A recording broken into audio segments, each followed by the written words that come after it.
আমরা তো সবাই মুসলমান নাকি? আমরা সবাই মুসলমান নানি? তাহলে সালামের উত্তর দেওয়া ওয়াজিব কি? ওয়াজিব। সালাম দেওয়া সুন্নাত। যদি কোনো ব্যক্তি সালাম দেয় তাহলে তার উপর সালামের উত্তর দেওয়াটা ওয়াজিব হয়ে যায়। কি হয়ে যায়? যদি সালামের উত্তর না দেয় তাহলে সে গুনাহগার হয়। সে কি হয়? আমরা তো সবাই মুসলমান, এর জন্য সবার কণ্ঠ থেকে আওয়াজের সাথে আওয়াজ তুলে সালামের উত্তর দিব। আসসালামু আলাইকুম ওয়া রাহমাতুল্লাহি ওয়া বারাকাতুহু। আলহামদুলিল্লাহ আলহামদুলিল্লাহ আলহামদুলিওয়ালিহি ওয়াস সালাতু আলা নাবিয়িহি ওয়াল ওয়াজনু ওয়াল আদলু ওয়াল ফাদলু ওয়ান নাজমু ওয়াল আজমু বিল জাযাম। فقد قال الله تعالى أعوذ بالله من الشيطان الرجيم بسم الله الرحمن الرحيم فأما من طغى وآثر الحياة الدنيا فإن الجحيم هي المأوى وأما من خاف مقام ربه ونهى النفس عن الهوى فإن الجنة هي المأوى. قال النبي صلى الله عليه وسلم لا دار بعد الدنيا إلا الجنة أو النار. صدق الله مولانا العظيم وصدق رسوله النبي الأمي الكريم ونحن على ذلك من الشاهدين من الشاكرين والحمد لله رب العالمين. आमन से जिंदगी बनती है जन्नत पे जहन्नम भी ये खाकी अपनी फितरत में ना नूरी है ना नारी ये खाकी अपनी फितरत में ना नूरी है ना नारी जिंदगानी फकर पानी कुछ नहीं गया साथ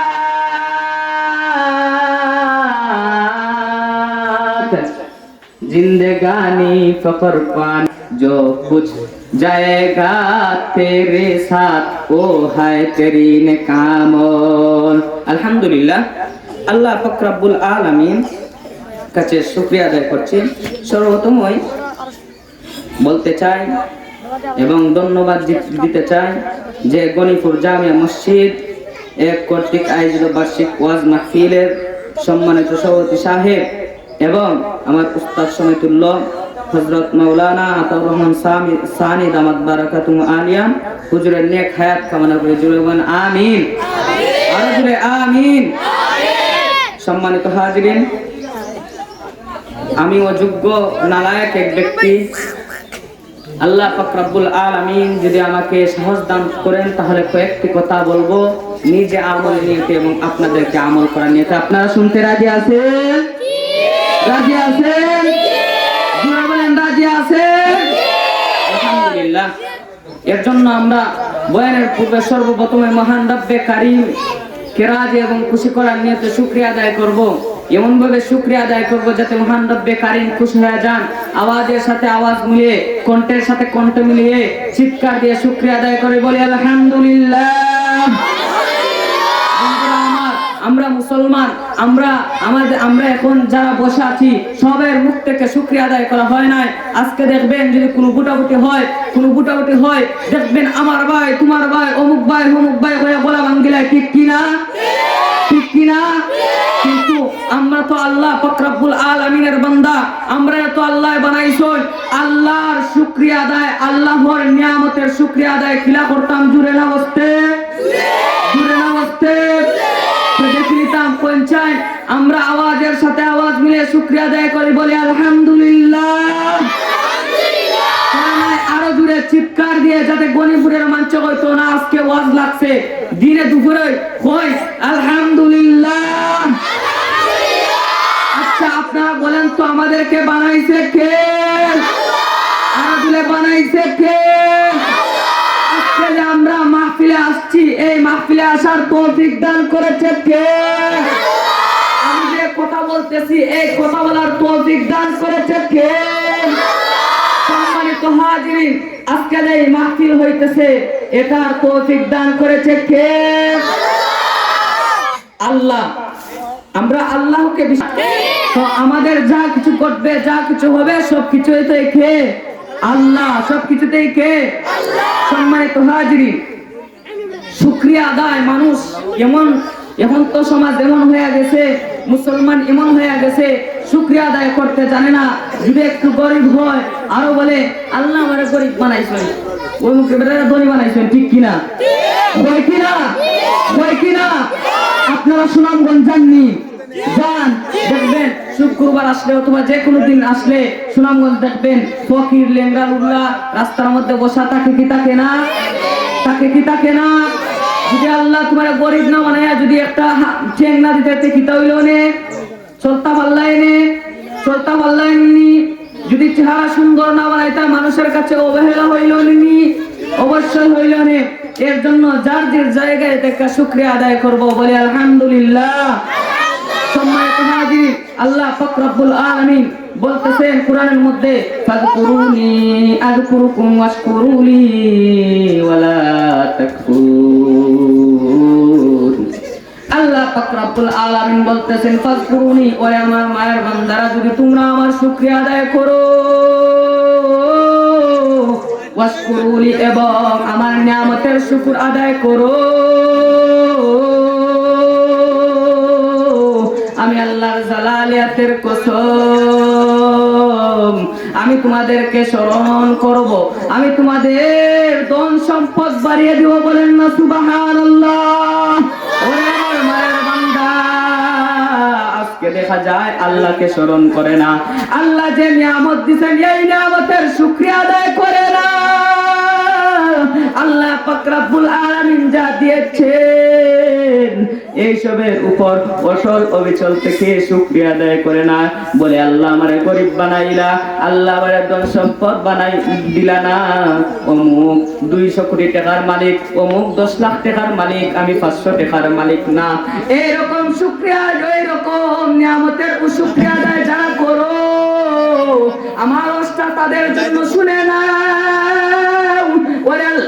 ওরে আল্লাহর গোলাম, আল্লাহ যদি তোমারে এই গরিব না বানাইয়া, পরিপূর্ণ না বানাইয়া, তোমারে যদি একটা হাত না দিতেন, তোমারে যদি 2টা পা না দিতেন, তোমার চলার জন্য যা কিছু দরকার তা যদি না দিতেন, বরং যদি একটা হাত না দিতেন, একটা পা না দিতেন, তোমার চলা কষ্ট হয়ে যেত। ঠিক কিনা? এরা আমার মায়ের বান্দা, আল্লাহ পাক রব্বুল আলামিন বলেন, তুমি চেয়ে দেখো তোমার চেয়ে নিকৃষ্ট ব্যক্তি আছে, যার ঘর আছে কিন্তু ঘরের মধ্যে সালা নাই, যার বাড়ি আছে তার ঘরের ভিতরে সামান নাই, যার ঘর আছে তার ঘরের সামনে উঠান নাই। তুমি তাদের দিকে চেয়ে দেখো, তোমার মতোই মানুষ একটা পা নাই, একটা হাত নাই, তোমার মতোই মানুষ একটা পোশাক পরে সপ্তাহ সপ্তাহ কিন্তু পাল্টাতে পারে না। আল্লাহ যে তোমাকে পরিপূর্ণ বানাইছে, চলার জন্য যা কিছু দরকার সবকিছু বানাইছে এবং দিছেন, এরপরও তুমি শুকরিয়া আদায় করো না। যার একটা পা নাই সে জানে তার চলতে কত কষ্ট হয়, যার একটা চোখ নাই সে জানে দুনিয়াতে চলতে কত কষ্ট হয়। মানুষ বলে রে ও খানা ও বন্ধ, এসব বলে কুটা দে, আর বলে ওর কাছে যাইস না, ও সুন্দর না, এর ডকবালা না, এভাবে অপমান করতে থাকে রে। যার একটা পা নাই তাকে বলে এ লুলা, এর কাছে আমার মেয়ে বিয়ে দিব না। এভাবে অভাবগ্রস্ত হয়ে যায় মানুষ, অবহেলা করে, কেউ কিছু দিতে চায় না, সমাজে তার কোনো দাম নাই। আল্লাহ যে আপনাকে আমাকে চলার জন্য যা কিছু দরকার তা দিয়েছে, এর জন্য আবার চিৎকার দিয়ে মহান রব্বে কারিমকে খুশি করার নিয়তে শুকরিয়া আদায় করি, বলে আলহামদুলিল্লাহ। সম্মানিত হাজির, আপনি বনি ইসরাইলের দিকে তাকিয়ে দেখেন, বনি ইসরাইলের সময় যাতে মুসা পয়গম্বর তুর পাহাড়ে গিয়েছিলেন। তুর পাহাড়ে যাওয়ার পর আল্লাহর সাথে কথা বলতেন। যখন নাকি আল্লাহর সাথে কথা বলতেন, তখন আল্লাহ পাক রব্বুল আলামিন বলেছিলেন, ও মুসা পয়গম্বর, আপনি শুনুন, আমি আপনাকে একটা গিফট দিব। এই গিফটটা হচ্ছে আমি তোমাকে একটাই দিব, এর চেয়ে বেশি চাইতে পারবা না। আমি তোমাকে একটাই গিফট দিব, একটাই স্পেশাল গিফট দিব। তখন মুসা পয়গম্বর বললেন, ওগো আল্লাহ, গিফটটা কি? তখন আল্লাহ পাক রব্বুল আলামিন গিফট বলা যাবে না, তুমি তোমার জন্য যে কোনো একটা জিনিস চাইতে পারো, এর চেয়ে বেশি চাইতে পারো না। তুমি একটা জিনিস যেটাই চাইবা আমি এটাই দিব। বলেন না সুবহানাল্লাহ। আল্লাহ পাক রব্বুল আলামিন মুসারে বলে, তোমার আমি একটা গিফট দিমু, তুমি একটা জিনিস চাইবা, আর একটা জিনিস যেটাই চাইবা আমি তা দিমু। কই না সুবহানাল্লাহ। তখন মুসা আলাইহিস সালাম তো পয়গম্বর, কিটা পয়গম্বর, নবী। পয়গম্বর অর্থ কি? নবী। তখন আল্লাহ তাআলা তো তাদেরকে জ্ঞান দিবেন, তাদের যুক্তি অনেক বড়।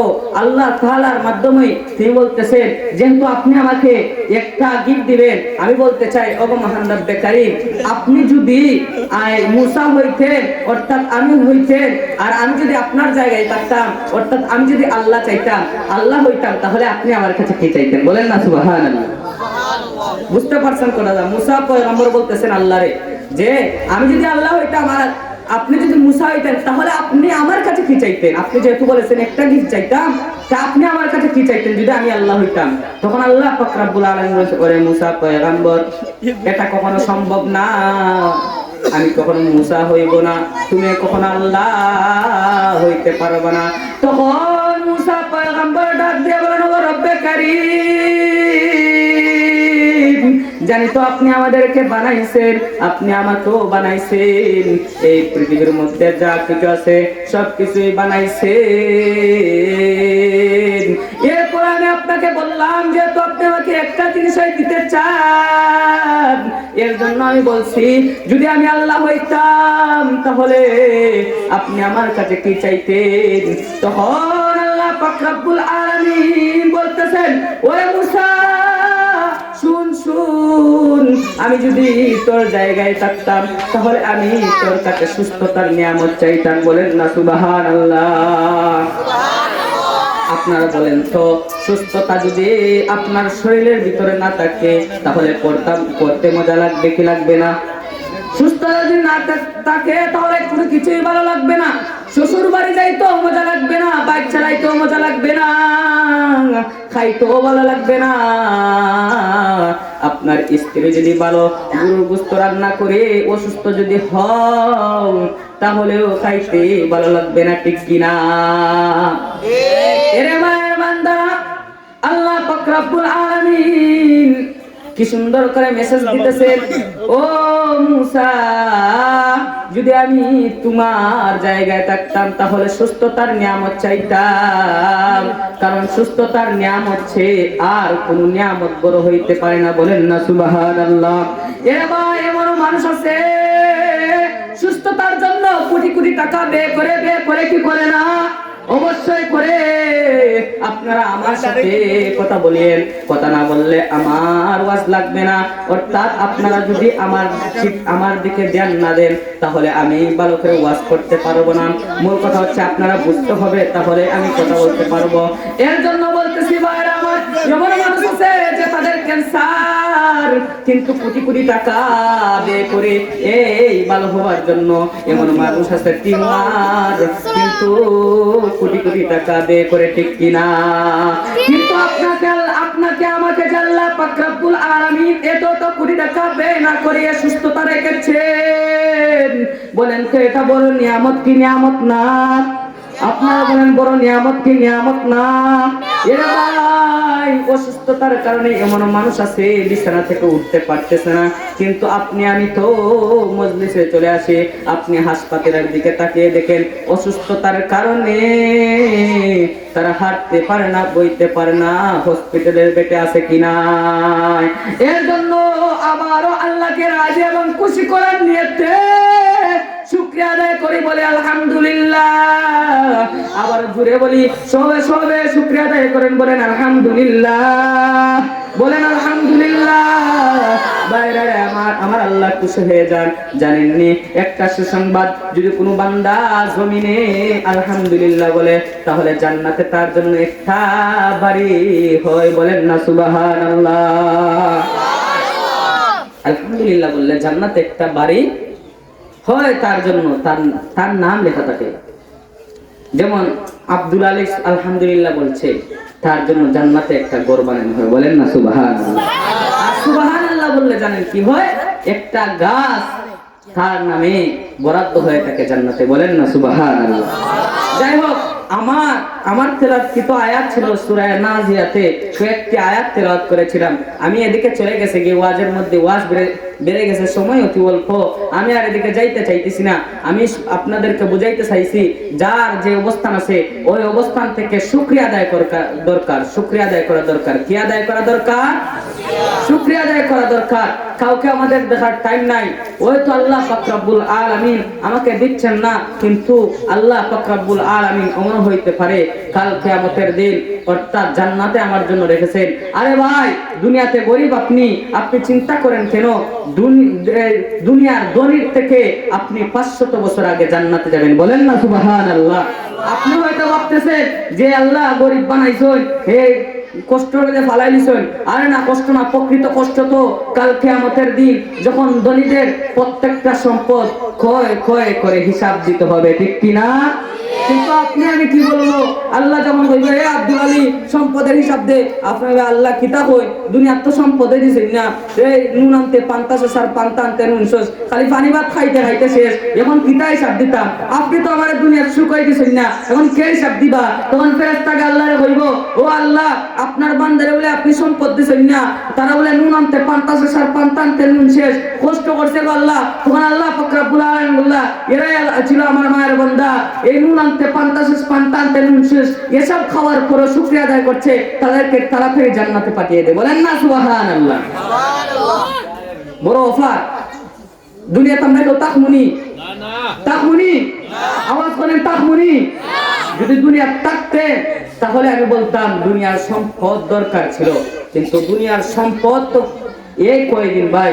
দুনিয়া হচ্ছে দুই দিন, আর কাল কিয়ামতের দিন একদিন হবে দুনিয়ার 50 বছরের সমান। বুঝতে পারছেন?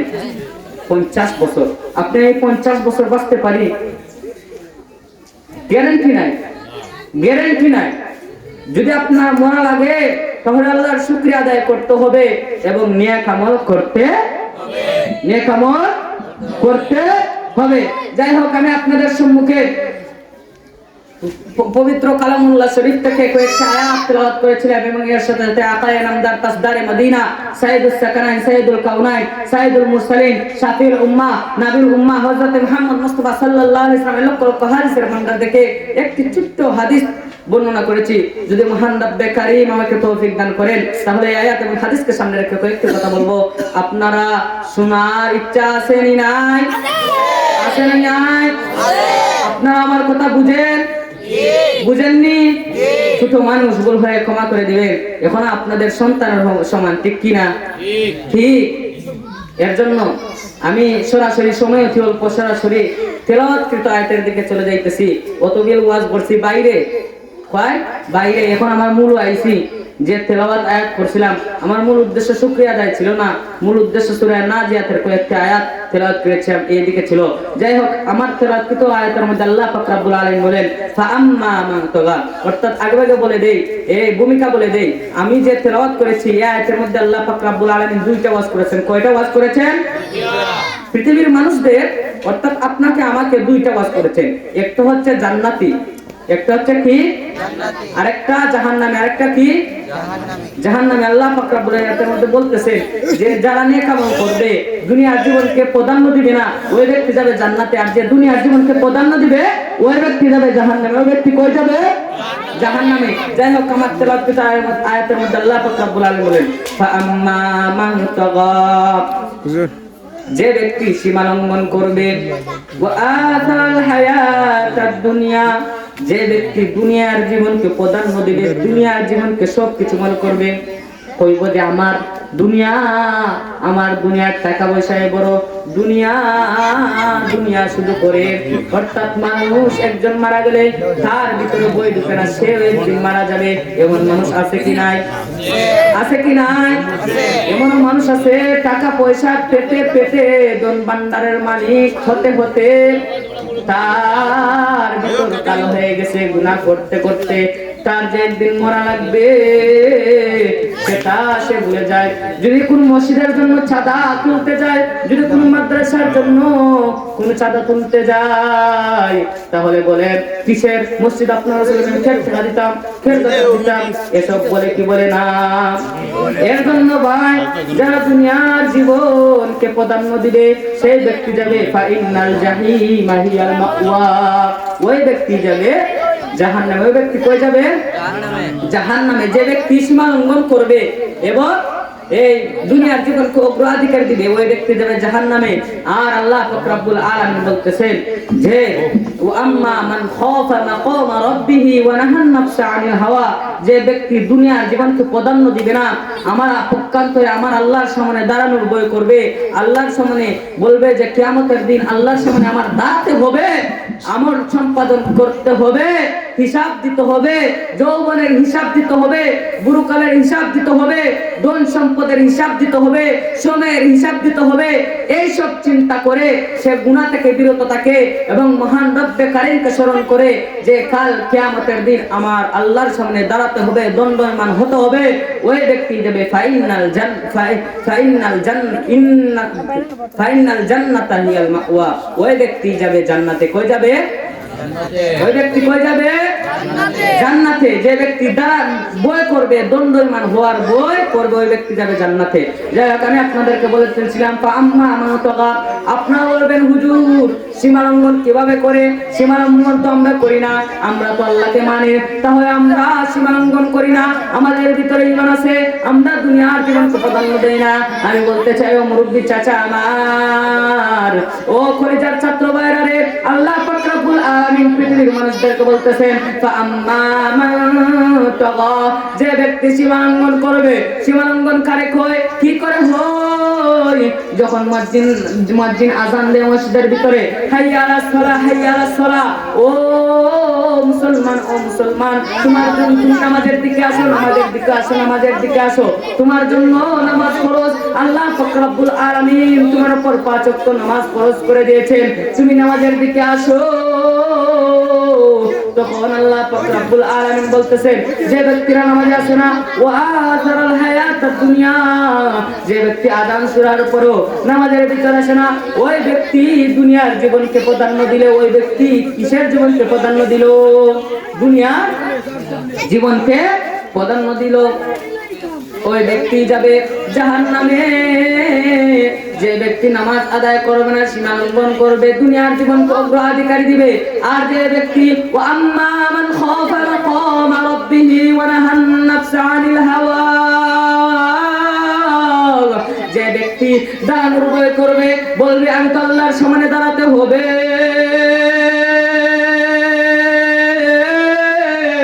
আমার যৌবনের হিসাব দিতে হবে, আমার সময়ের হিসাব দিতে হবে, আমার ধন সম্পদের হিসাব দিতে হবে, এইসবের বই করে এবং গুনাহ থেকে বেঁচে থাকে, সুদ থেকে বেঁচে থাকে, ঘুষ থেকে বেঁচে থাকে। আল্লাহ পাক রব্বুল আলামিন বলেন ফাইনাল জান্নাতা হিয়াল মাওয়া, ওই ব্যক্তি যাবে মাওয়া নামক জান্নাতে। বলেন না সুবহানাল্লাহ। আল্লাহ পাক রব্বুল আলামিন বলতেছে ও আমার মায়ার বান্দারে, যে সব মানুষ আমাকে ভয় করবে, ইত্তাকুল্লাহ, আমাকে ভয় করবে, আমি আল্লাহ তাকে জান্নাত দান করব। বলেন না সুবহানাল্লাহ। বয়ের তো কি তাকু? এখন আমি বই পড়ি, শুধু নামাজ পড়ি না, এই বইয়ের কথা বলেছেনি না, না, এই বইয়ের কথা বলা হয়েছে না রে ভাই, বলেছে ইত্তাকু, যে কোনো কাজ করে আল্লাহকে ভয় করবে। আমি যেটা করব আমার আল্লাহ নারাজ হয়ে যান, আমি যে এই কাজটা করব আমার আল্লাহ নারাজ হয়ে যায়, আর এই নারাজ হওয়ার কারণে আমার জীবন ধ্বংস হয়ে যায়, পরকালের জীবন ধ্বংস হয়ে যায়।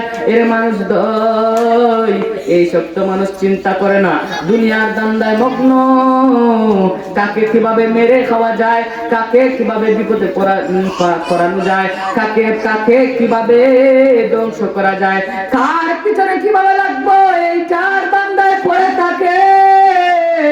বুঝে না তার যে কোন স্থায়ী জীবন এটা সে বুঝে না, তার যে স্থায়ী জীবন রয়েছে কাল কিয়ামতের দিন জান্নাতে, এইটা সে ভুলে যায়। সে মনে করে দুনিয়ার জীবন এইসব কিছু, দুনিয়ার টাকা পয়সা এইসব কিছু।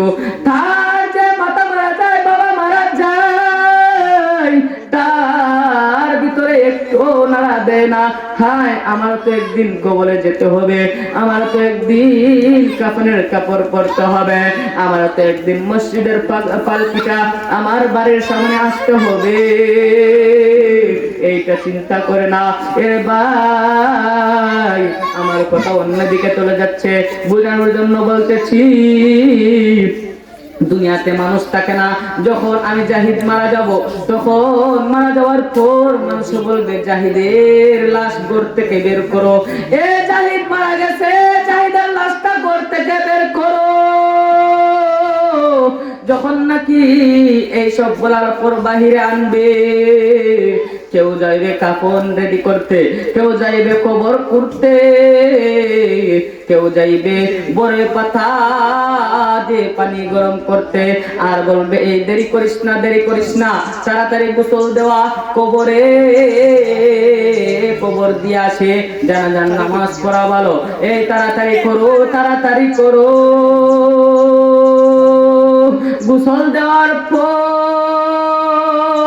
আমার নামটা পর্যন্ত থাকে না, হয়ে যায় আমি জাহিদ থেকে লাশ, এই লাশটা তাড়াতাড়ি ধরো রে, জানাজার নামাজটা পড়তে হবে, কবরে রেখে আসে, লাশটা কষ্ট পেয়ে যাচ্ছে। আর এইদিকে স্বামী, ওইদিকে স্ত্রী বলছে, ওগো আমার স্বামী, আপনি আমাকে এতিম করে বানাইয়া চলে গেলেন, আমি কাকে নিয়ে চলবো, কাকে নিয়ে সংসার চালাবো। আর ওইদিকে লাশ বলতেছে, এরে আমার স্ত্রী, মূলত আমি তোকে এতিম করি নাই, এতিম তো হয়ে গেছি আমি। জীবনের 60টা বছর রাত 3টার সময় উঠে কিভাবে টাকা কামানো যায়, কিভাবে সন্তানকে ভালো রাখা যায়, এই চিন্তা করতাম। নামাজ বাদ দিয়ে দুনিয়ার জীবনকে অগ্রাধিকার দিয়ে তোমাদেরকে কিভাবে শান্তিতে রাখা যায়, এই চিন্তা করতাম। আর এই চিন্তা করার কারণে আমি আমার মাবুদের ইবাদতি করতে পারি না। এই চিন্তা করে কিভাবে সন্তানকে ভালো রাখবো, কিভাবে স্ত্রীকে খুশি রাখা যায়, এই চিন্তা করতাম। আজকে আমি মরে গেছি, আজকে আমি কবরে চলে যাব, আজকে আমার সামানা নাই। আমি দুনিয়াকে মনে করতাম সবকিছু,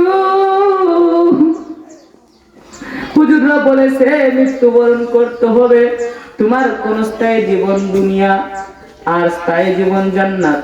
হুজুরের কথা মানি নাই, একমাত্র স্ত্রী পরিবারকে শান্তিতে রাখার জন্য। ওগো স্ত্রী, তুমি কান্না করতেছো যে আমি তোমাকে এতিম বানায়া চলে গেলাম, তোমার সন্তানকে এতিম বানায়া চলে গেলাম, আমার কি অবস্থা হবে, আমার যে কোনো কিছুই নাই। তোমাদেরকে তোমাদেরকে আমি বাড়ি বানায়া দিয়ে আসছি, চলার জন্য যা কিছু দরকার সব কিছু দিয়ে আসছি, কিন্তু আমার জন্য আমি কি আনছি, আমি কি জবাব দিব? একটু চিন্তা করেন ভাইরা আমার, ও গণিপুরের মুসলমান, আমার কথা জানি না আপনার ভালো লাগবে কি লাগবে না, আমি হৃদয় থেকে কথাগুলো বলছি।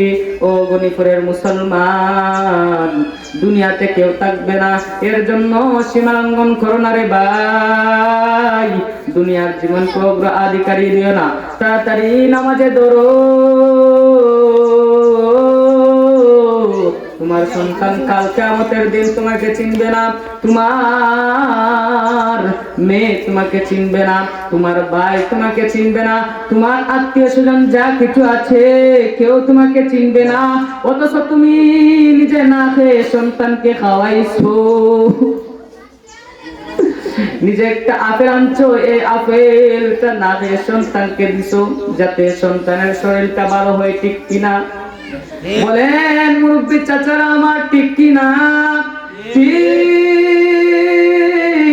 আজকে আমি আমার আমল সম্পাদন করি না, এর জন্য রে ভাই নামাজ পড়তে বেশি সময় লাগে না, 10 মিনিট লাগে, 5 ওয়াক্ত হইতে 1 ঘন্টা। যে আল্লাহ তোমাকে 24 ঘন্টা সময় দিছে, ওই আল্লাহকে আমরা 1 ঘন্টা সময় দিতে পারি না। শয়তানের দোকান, শয়তানের দোকান, আজান পরে শয়তানের দোকান দে, ওরে আব্দুল আজিজ নামাজে যাস না, তোর সময় চলে যাবে, 10 মিনিটে তুই ক্ষেত লাগাইতে পারবে অনেক কানি, তুই নামাজে যাস না, তুই নামাজে গেলে তোর ক্ষতি হয়ে যাবে, তুই নামাজে যাস না। এর জন্য দেখবেন ভাইরা আমার, যখন আজান করে তখন জরুরত বেশি হয়ে যায়, ঠিক কিনা? কারণটা